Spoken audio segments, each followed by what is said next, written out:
last witness we have signed up is Steve Ahlquist. Good afternoon, Steve. How are you? I'm good, thank you. We're here discussing House Bill 5891, and you have the floor to testify. Welcome. Thank you. So I'm Steve Ahlquist. I'm a reporter with Uprise Rhode Island. Over the last 10 years, I have attended maybe 1,000 public meetings. I've attended in person. I've watched them online. I've been in hybrid meetings.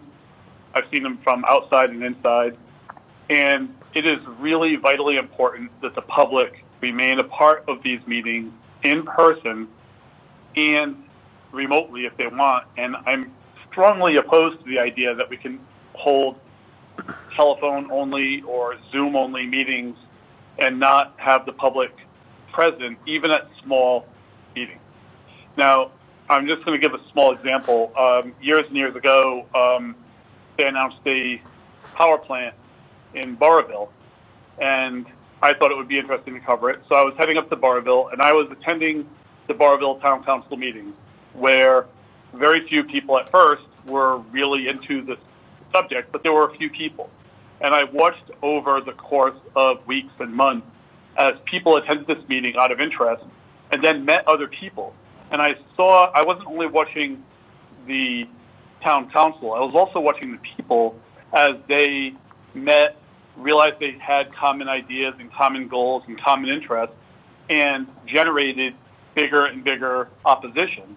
Over 4 years, it became extremely large, and it stopped the power plant from going into Burrillville, maybe the first power plant ever prevented from being built in Rhode Island. The power of the public to aggregate there, to see each other, to experience each other, to show up wearing special T-shirts that had messages for their elected leaders, to fill entire auditoriums. They had to move to bigger and bigger auditoriums until they were in high school auditoriums. This was the power of the public being able to meet each other in person. Over the last year during COVID, I've watched many, many meetings, maybe 100 meetings over the last year, and some issues are as important or vitally important to different communities, but I don't get the sense that people are meeting at these meetings. They're calling in, they're giving their testimony like I am now, and nobody sees me. I don't see them. I'm not sure how what I'm saying is hitting the public, is hitting the legislators, or hitting the body. What I'm hearing is my voice in my office, and that's it, right? I'm not getting the feedback. My body language isn't being seen by you. You're not seeing if I'm truly invested, if I'm reading a script, if I'm, agitating the crowd, whatever. We lose all of that.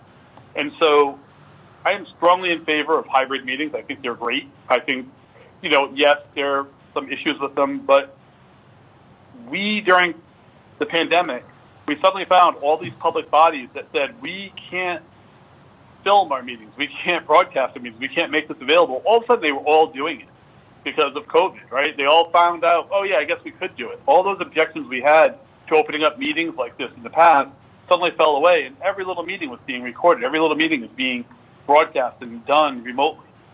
Now I'm saying, and I think many people would agree with me, it's time to take the best of both of those processes, combine them, and go forward. But let's not roll back. Like Randall said, let's not move backwards. Let's move forward towards bigger and better things. And having a robust Open Meetings Act that really allows us to hold our public officials and our non-elected bodies as well accountable. I just want to point out also, over the last however many years, the CRMC has been running almost as a rogue operation with very little oversight.